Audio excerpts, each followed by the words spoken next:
Over 4 long, brutal years, World War I's trench warfare on the Western Front ground on. But to the east, a remarkably different war was fought.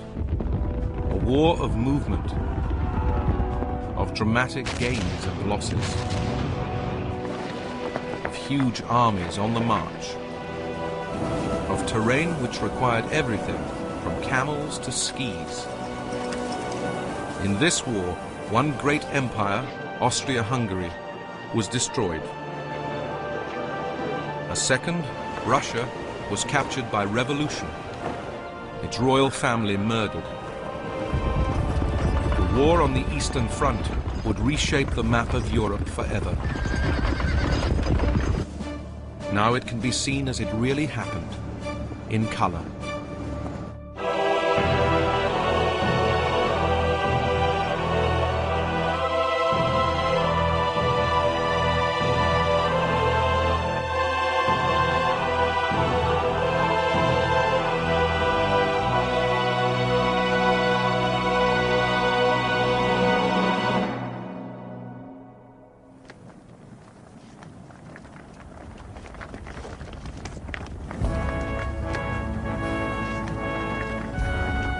In August 1914, 2 emperors, full of pomp and circumstance, strutted like peacocks on the stage of Central Europe. The first was Kaiser Wilhelm of Germany, whose own grand ambitions were matched by the ambitions of his nation's ruling classes. The Kaiser was very, very highly strung. He was given to hysterical outbursts about things and lived in a fantasy world. But then, you know, frankly, the whole of the country lived in a fantasy world in 1914. The second emperor was Wilhelm's ally, Emperor Franz Joseph of Austria-Hungary, a deeply reactionary autocrat presiding over a court crumbling from intrigue and division. These 2 emperors of the Central Powers were opposed on the Eastern Front by a third emperor, Tsar Nicholas II of Russia.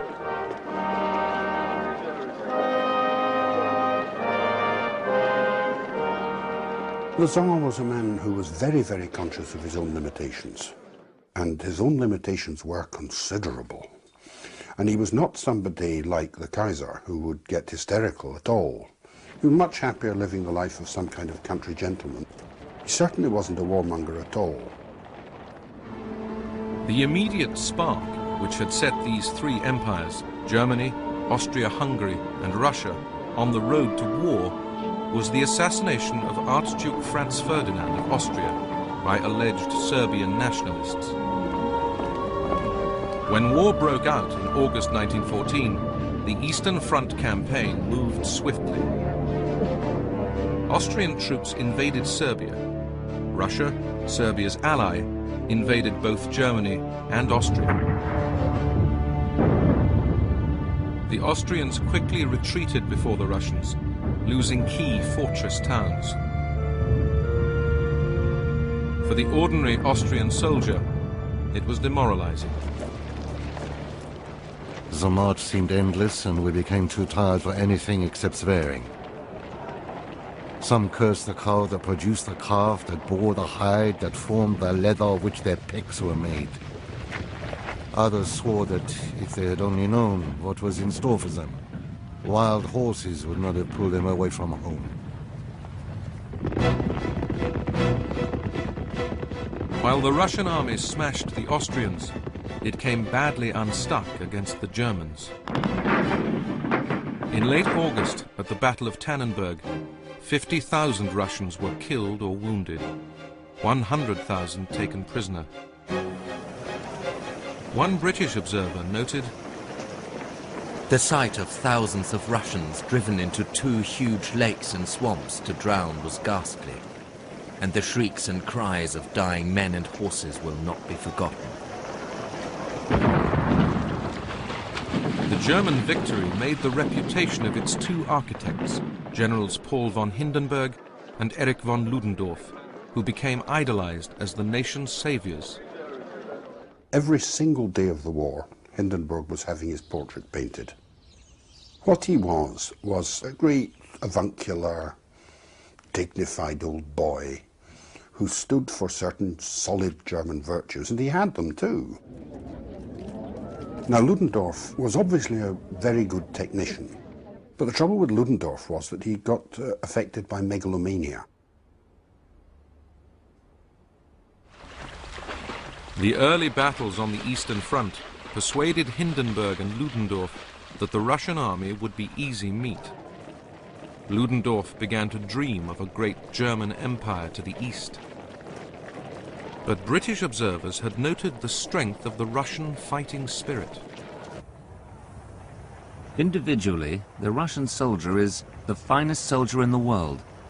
He puts up with cold and hunger and suffers hardships without a word of complaint.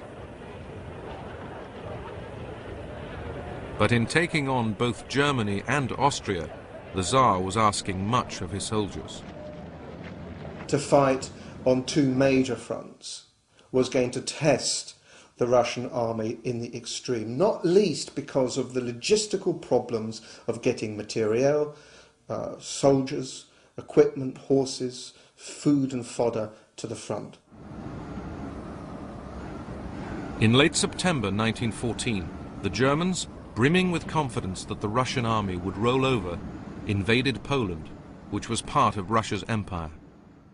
It looked very tempting to attack Poland, which after all juts out far into German territory, and if you attack the Russians from the north and the south, then you might catch a lot of them in the bag in the middle. And that is the essential strategy of the Germans in the last few weeks of 1914 in the east. But the German army had been weakened by the demands of the Western Front, and the Russians now hurried to reinforce the Polish capital, Warsaw.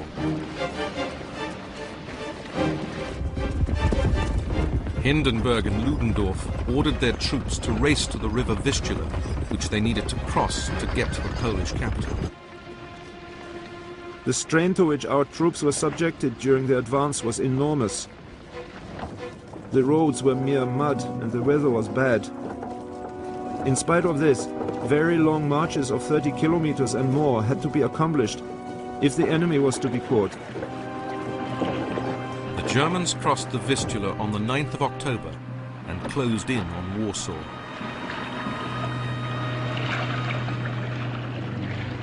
A Russian nurse, Sophie Bocharsky, saw the battle unfold. For 2 weeks, the Germans tried to secure Warsaw, the key to Poland.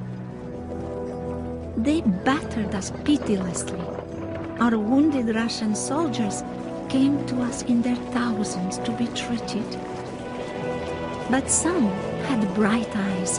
They were exhilarated because we were managing to hold our own. To German surprise, the Russians succeeded in their defense of Warsaw. And as the German army retreated, the Russians, keeping up this bewildering war of movement, attacked again. In response, fresh German troops were sent into Poland to intercept the Russian advance. The result, in November, was the last great confrontation on the Eastern Front in 1914, the Battle of Łódź. The Russians were the losers at Łódź. 150,000 men were captured. But the Germans also suffered, with 130,000 casualties. German commanders now realized that their Russian counterparts had no scruples in throwing unlimited numbers of men into battle. But how long could it possibly last? There was no doubt that, despite their terrific losses, the Russians would soon resume their offensive and continue it for some time.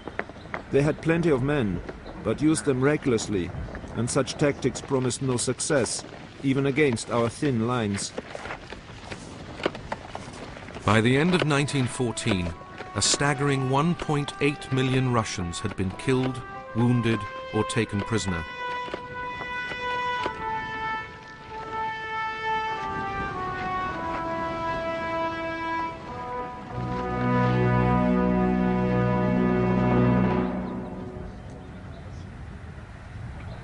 In early 1915, with stalemate on the Western Front, the German High Command decided to go for a quick victory in the east. The Austrian army was to support the German offensive by launching an attack on the Russians in the Carpathian Mountains.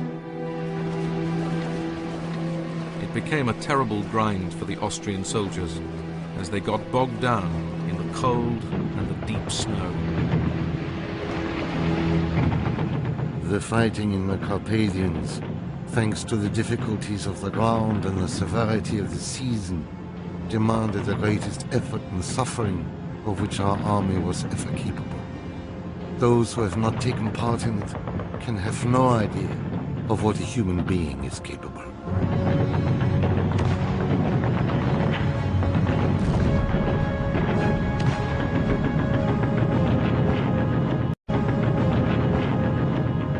After 2 weeks, the Russians halted the Austrian attack. But despite this success, the Russian commander in the Carpathians, General Alexei Brusilov, who would become the key Russian general of the war, knew that the terrible casualties of the early months were taking their toll. The men sent to replace casualties generally knew nothing except how to march. Many could not even load their rifles, and as for their shooting, the less said about it, the better. Such people could not really be considered soldiers at all. Time after time, I asked my men in the trenches why we were at war. The inevitable senseless answer was that a certain Archduke and his wife had been murdered, and that consequently the Austrians had tried to humiliate the Serbians. Why Germany should want to make war on us because of these Serbians, no one could say. A new breed of more questioning Russian officer began to emerge. One of these is a guy called Dmitry Oskin, who describes, sort of these gluttonous, fat military officers. One, I think, spent most of the war sitting in a tent eating ice cream, while the soldiers were sent out to fight. So there's a real sort of challenge to authority. What are we doing in this war? Several hundred men have already passed through my platoon alone, and at least one half of them have ended up on the fields of battle, either killed or wounded. What will they get at the end of the war? The desperate Russians needed help. By now, they faced yet another threat. In October 1914, Turkey had joined the war, on Germany's side. The elderly Sultan, Enver Pasha, assumed he'd be part of a quick victory. Enver Pasha had been in Germany. He spoke excellent German, got on very, very well with the Germans, and he thought, in the first place, these people will never lose. If you think that the war will be over by Christmas, then you can snaffle the odd few things in the Balkans or perhaps against the Russians. Enver Pasha sent his forces north to invade Russian Armenia. In the biting winter, the Turks faced a ferocious Russian counterattack. Of 95,000 Turkish soldiers who fought the campaign, only 18,000 survived. Some 30,000 froze to death. The Turks stagger back, and the angry and tired Turkish soldiers going back through Turkish Armenia then launch what is known as the Armenian Genocide. Now, this was not just a spontaneous reaction to being beaten by the Russians. It was clearly premeditated, but that killed 500,000 Armenians. The initial Turkish invasion had prompted Russia to appeal to her allies, Britain and France, to do something to remove the threat from Turkey. At the same time, Winston Churchill, First Lord of the Admiralty, was planning an Allied expedition to the Dardanelles. His great dream was that the war could be won by attacking Germany and its allies at their weakest point.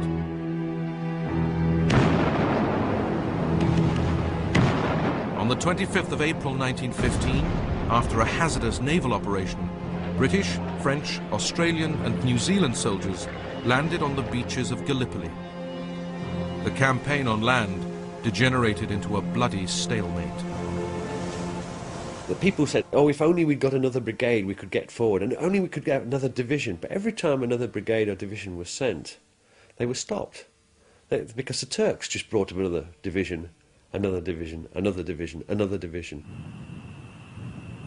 The trenches are totally different to what I expected. It is sure death to put your head up to look around.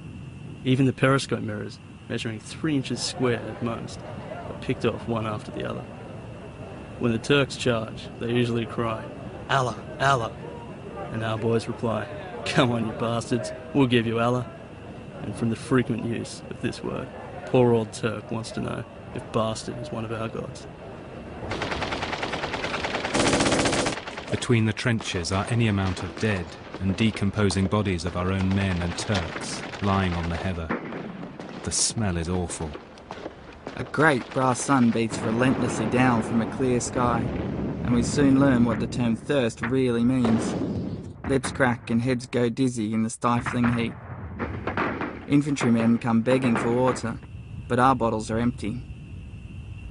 All night long, wounded men came struggling back, all with tales of our men still lying out there. The whole attack was a ghastly failure. They generally are now. It was a superb romantic campaign, you know, the views, you know, but it masked awful suffering for the Allied soldiers and the Turkish soldiers. Dysentery was rife. There were more casualties from dysentery than anything else. People died in the latrines. It was awful. And it achieved nothing. The whole campaign was just a total failure, absolute failure. Finally, in January 1916, the Allies withdrew. They had suffered over 250,000 casualties. The Turks had won a famous victory, but their triumph at Gallipoli would soon be overshadowed by defeat to the north. In early 1916, Russian troops headed through the Caucasus Mountains to attack Turkish Armenia. They captured vital Turkish fortresses, and Turkey would never threaten Russia again. And there'd been a further favourable development for the Russians and their British and French allies. In May 1915, Italy joined the war on the Allied side, tempted by the chance of winning territory from Austria-Hungary, particularly the mountainous Tyrol region.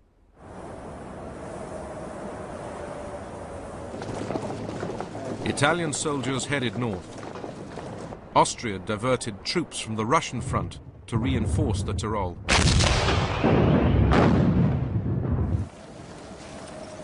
The First War on Skis unfolded. The fighting on the Italian front was particularly harsh because everywhere the Austrians had their positions in the mountains. And so we had the worst of the warfare on the Western front in terms of heavy artillery and machine guns, with the added problem of fighting in mountain terrain. Fighting on the Italian front was some of the hardest of the entire First World War. A young British officer, Hugh Dalton, fought with the Italian army. Trenches are cut in the solid ice, where more Italians are killed by avalanches than by Austrians, where guns have to be dragged up precipices and perched on ledges fit only for an eagle's nest, where sentries have to be changed every 10 minutes owing to intense cold, where battalions of Alpini charge down snow slopes on skis at the rate of 30 miles an hour. We crept along the sides of the rocks by a very narrow path. The peak above us filled the sky. Below us, the spacious, smooth, and almost vertical meadows seemed waiting for someone to roll down them. Everything froze hard during the night. One's boots, the ink in one's fountain pen, and the lava froze on one's face before one had time to shave. For the next 2.5 years, there was stalemate in the mountains. In the summer of 1915, Germany and Austria once again set their sights on Warsaw, capital of Russian-controlled Poland. 14 divisions amounting to 250,000 men headed east. The May 1915 Austrian offensive in the Carpathians had cost the Russians 100,000 casualties. Now, through June and July, Russian losses in the face of the German and Austrian advance would rise and rise. In May, the Russians lost another 400,000 killed, wounded and prisoners, and by June 1915 their war losses as a whole up to that time were a staggering 3.8 million. Fortress towns that had been fought over again and again lay in ruins. The people of Warsaw awaited their fate. Warsaw is doomed, but always there seemed a little hope. Short of a miracle, there's no hope now, however. The Germans will clatter through the streets with all the pride of victory. There's no hope now, however. The Germans will clatter through the streets with all the pride of victory. The only question is, how long before they come? Not days, hours, I think. The next day, August the 5th, 1915, the German army strutted through Warsaw. It was exactly 1 year into the war, and German commanders could begin to believe they had won. The Russians really would roll over. They were wrong. There were 2 years of bitter fighting ahead on the Eastern Front. But for the moment, the German soldier could relax.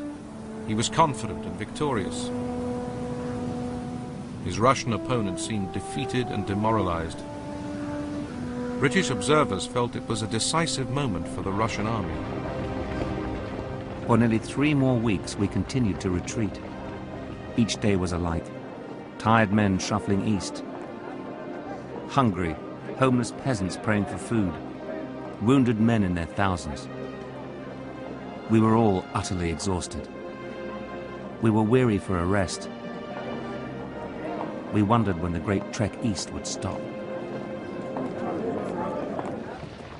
In response to the defeat, Tsar Nicholas II declared himself supreme commander of Russia's armed forces. The Tsar would soon appoint General Brusilov to be commander of his armies on the Eastern Front. But Brusilov's private verdict on the Tsar was scathing. The Tsar's lack of knowledge and ability, his weakness of character, and his vacillating make him totally unfit to command.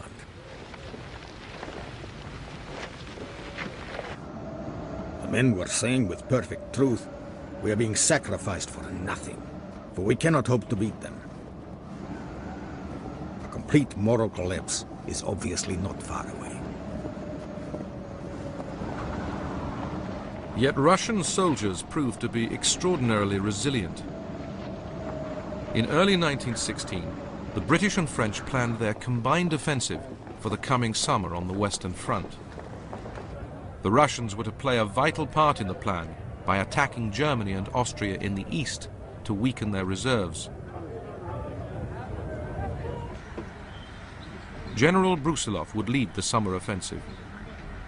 But Brusilov was becoming caught in a conflict of loyalty. He wrote as early as 1914 that he was fighting not for the Tsar but for Russia. And it was as if he sensed that at some moment he might have to choose between the two. Brusilov carefully prepared to attack the Germans and Austrians across a 200-mile front, taking them by surprise with short, sharp, accurate artillery barrages. His first target was the weaker Austrians. On June the 4th, 1916, Brusilov's armies launched their attack. Within days, he was jubilant. I will simply say that by midday on the 6th of June, we had captured 900 officers, more than 40,000 men, and taken 77 guns, 134 machine guns, and 49 trench mortars. By June the 9th, we had captured 1,240 officers, over 71,000 men, 94 guns, 167 machine guns, and a vast quantity of miscellaneous military booty. In the face of the Russian onslaught, Austrian soldiers began to lose their nerve. I did my best to rally the company, but it was hopeless. The men began to run helter-skelter over the fields. The Russian artillery soon discovered us and did its best to see us home.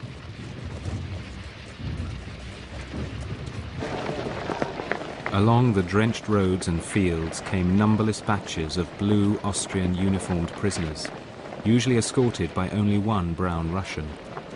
Miserable was their word for their condition before their capture. All were sick of the war. Brusilov very nearly finished off the Central Powers. I mean, it looked as if the Austrian Empire was collapsing under those hammer blows. It was very much touch and go whether the Central Powers didn't collapse. At the same time, they've got the Battle of the Somme in the west, and the Italians were attacking in the south. And they survived really only by a whisker. Ludendorff called Brusilov's offensive the crisis in the east. It meant that yet again, the Germans would have to scramble reinforcements in the wake of Austrian defeat. And though the Russians had won a great victory, it had cost them dear. Our hospital was congested with wounded, as were all the other hospitals in the town. We were told that the casualties had been calculated at 200,000. We had seen, heard, felt and known broken men. By the winter of 1916, the Germans had gathered the reserves to fight back and regain much of the territory captured in Brusilov's summer offensive. It was a devastating disappointment for ordinary Russian soldiers who'd fought so hard. But British observers continued to be amazed by their endurance. The physique of the men generally was magnificent.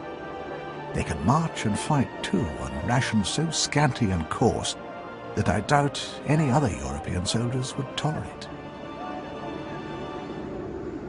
While there were medals for the summer's victors, by the end of 1916, hundreds of thousands of Russian soldiers were decaying in German and Austrian prisoner-of-war camps.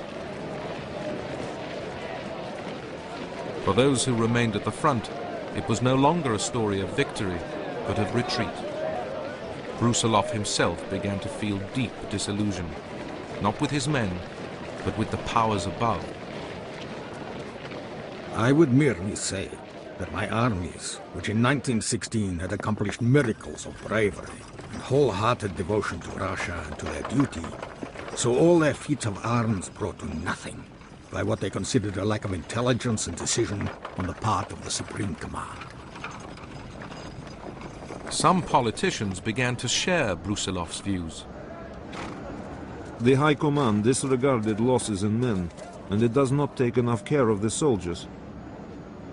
The army no longer believes in its leaders. The desperation of the soldiers was spilling over to the civilian population. From all sides came the complaint of a people wearied by the war, disillusioned, lost in what seemed an endless circle of mistakes. Food was growing ever more scarce. The queues outside the bread shops stretched right down the length of the street.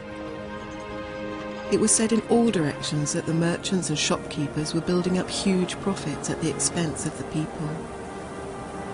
It was whispered that the Empress trafficked with Germans. Even the Emperor was no longer held in the same awe and reverence.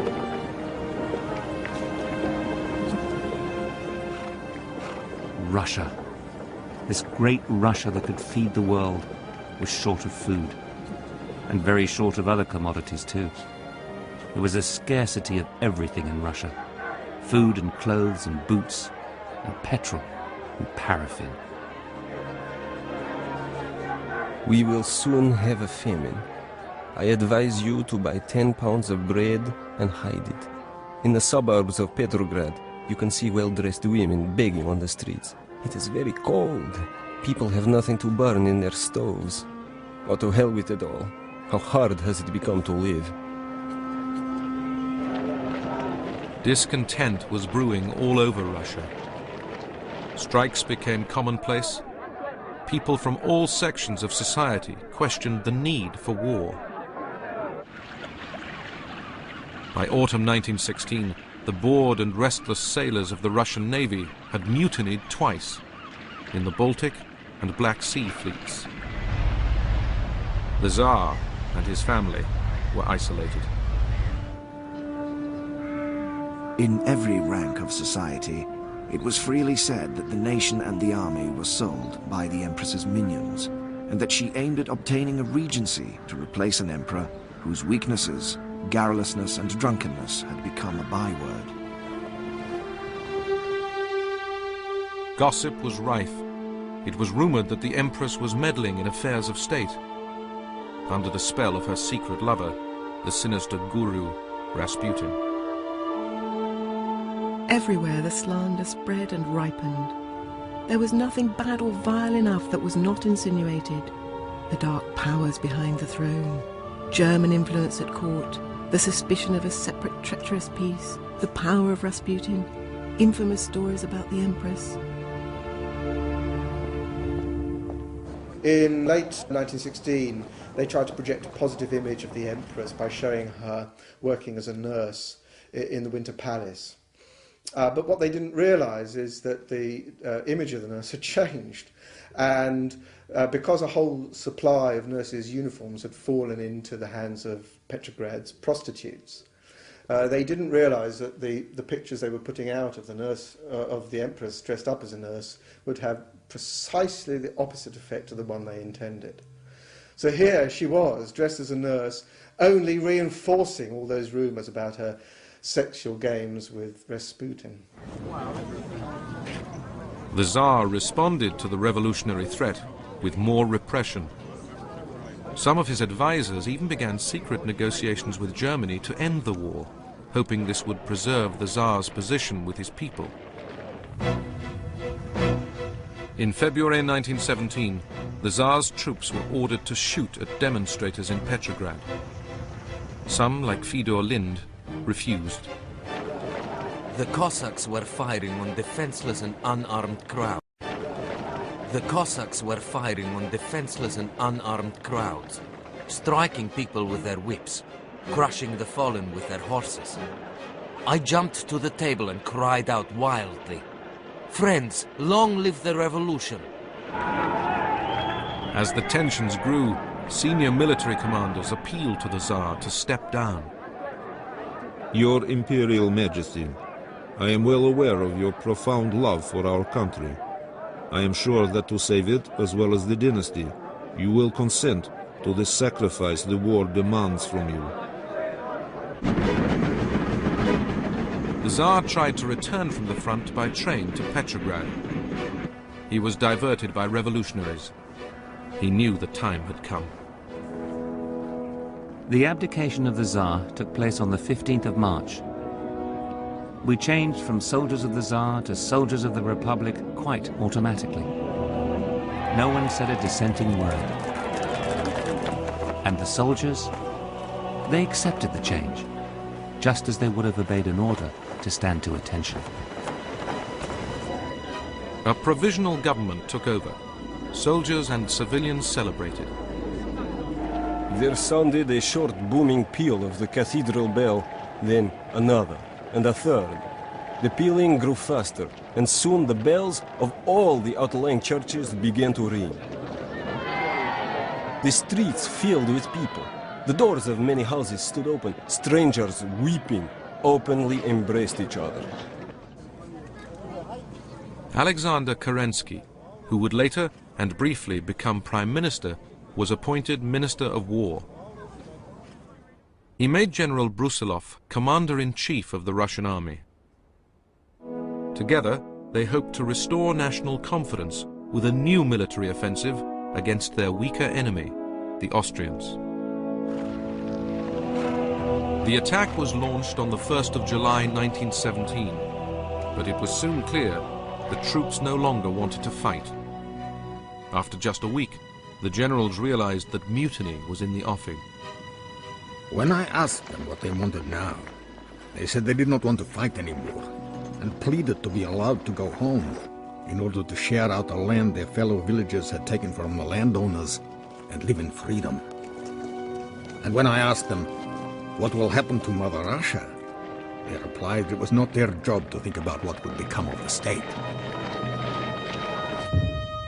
After 3 years of fighting and suffering, the Russian soldier had finally had enough. It was a war where the advantage had constantly shifted, but in the end it was political, not military collapse, which was deciding it.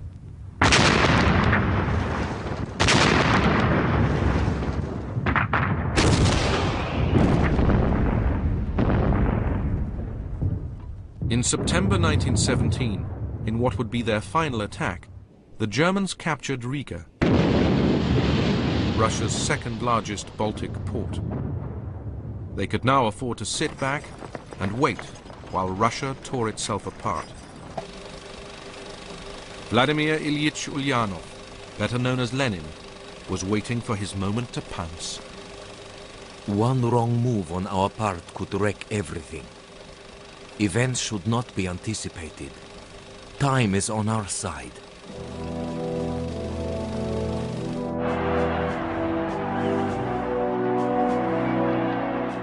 Lenin's aim was Bolshevik revolution, but it was his slogan of peace at any price which began to swing support his way.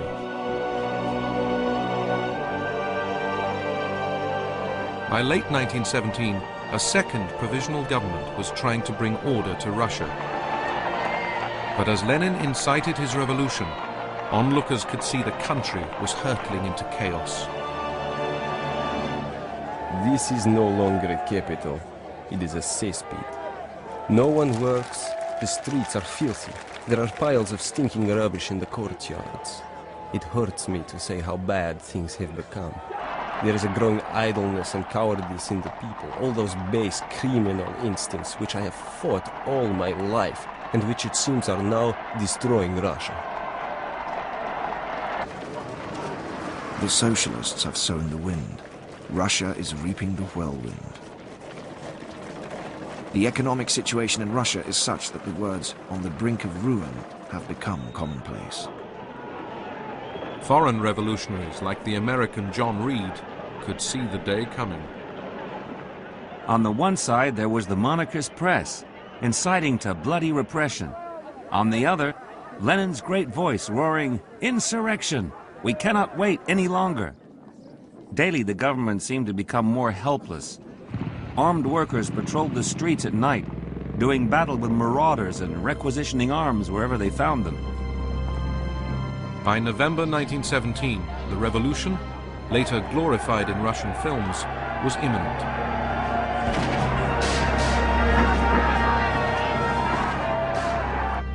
The provisional government ordered the battleship Aurora to leave Petrograd harbor. It feared revolutionary sailors would turn the ship's guns on the seat of government. An armored automobile went slowly up and down, sirens screaming. On every corner and every open space, thick groups were clustered. The tides of people flowed endlessly.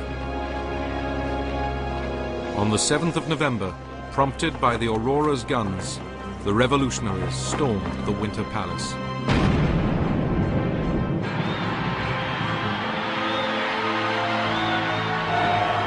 Day broke on a city in the wildest excitement and confusion, a whole nation heaving up in the long, hissing swells of storm. Within days, the revolution spread to Moscow. Committees of Russian soldiers began to make peace overtures to Germany. In December 1917, an armistice came into force on the Eastern Front. In over 3 brutal years, 2,300,000 Russians had died. A further 5 million injured. For all its failings and for all its problems, the Imperial Russian Army had, to the end, held down 160 German and Austrian divisions. These were now free to be released, and the effect of this on the Allied war effort was absolutely devastating. Italy was the first of the Allies to feel the effect of Russia's collapse. In late October, the Austrian and German armies struck in the mountains of northeast Italy.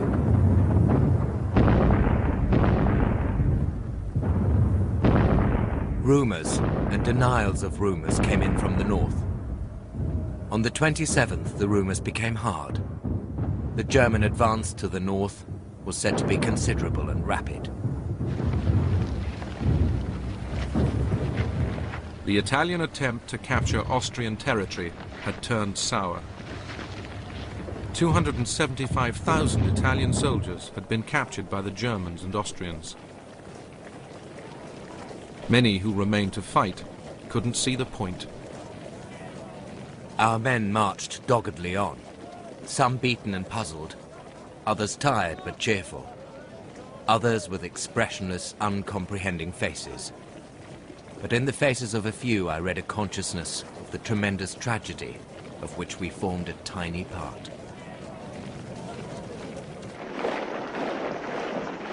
The Italians finally stopped the German advance 15 miles short of Venice.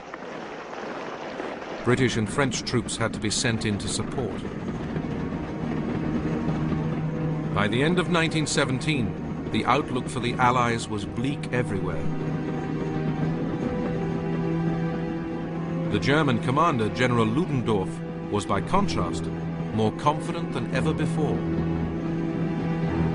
Owing to the breakdown of Russia, the military situation was more favorable to us at New Year 1918 than one could ever have expected.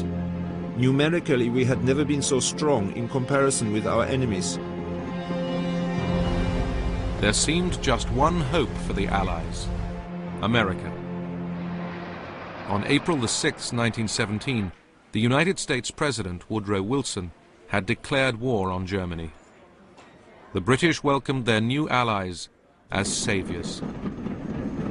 It has always been my dream that the two English-speaking nations should someday be united in a great cause. And today my dream is realized. The Anglo-Saxon race must save civilization. In the summer of 1917, the first American troops arrived in Europe. They looked larger than ordinary men. Their tall, straight figures were in vivid contrast to the undersized armies of pale recruits to which one had become accustomed.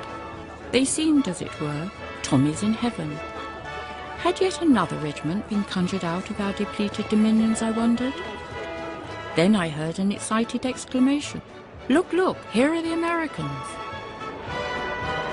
American soldiers were first known as doughboys. Later we became known as dog faces. Where we got the doughboy name from was always a mystery to us. Dogface was more patently understood.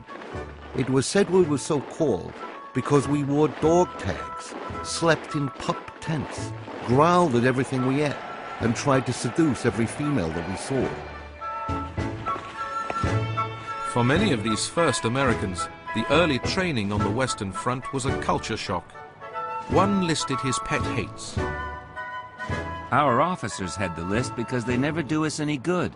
They're cranky, arrogant, and unreasonable. The weather ranks second. The mules come third.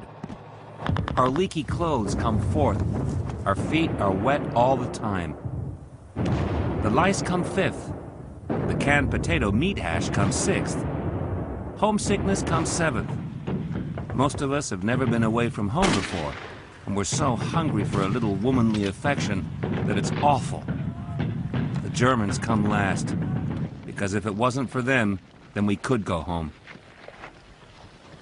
The commander-in-chief of the American Expeditionary Force, General John J. Pershing, now had to harden these raw recruits for battle. The World War involved the handling of masses. It was one thing to call 1 or 2 million men to the colors, and quite another thing to transform them into an organized, instructed army capable of meeting and holding its own in the battle against the best trained force in Europe, with over 3 years of actual war experience to its credit. When the Americans began fighting, they were very reminiscent of the British in 1916 on the Somme. They were enthusiastic, they had high morale, but they had a lot to learn. and they did, to be absolutely fair, learn very quickly in some very, very bloody battles. The Americans saw their first battle action in June 1917. I remember the early morning light revealing to me the first American dead. Alas, I was now indifferent to the sight of our own dead, but those somehow moved me. They looked so new and smart with their long leggings. They symbolized also the hope on which the Allies were relying on for the future.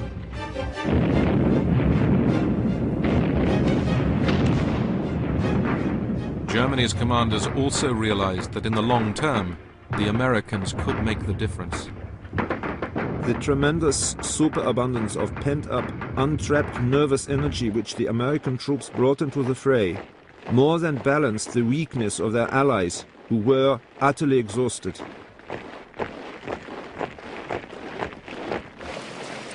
With the Americans looming into view, Ludendorff began to think Germany must gamble to finish the war quickly. While he made plans for a decisive victory in 1918, most on the Allied side believed that the war on the Western Front would grind on for years to come. Few could have anticipated how quickly everything would change.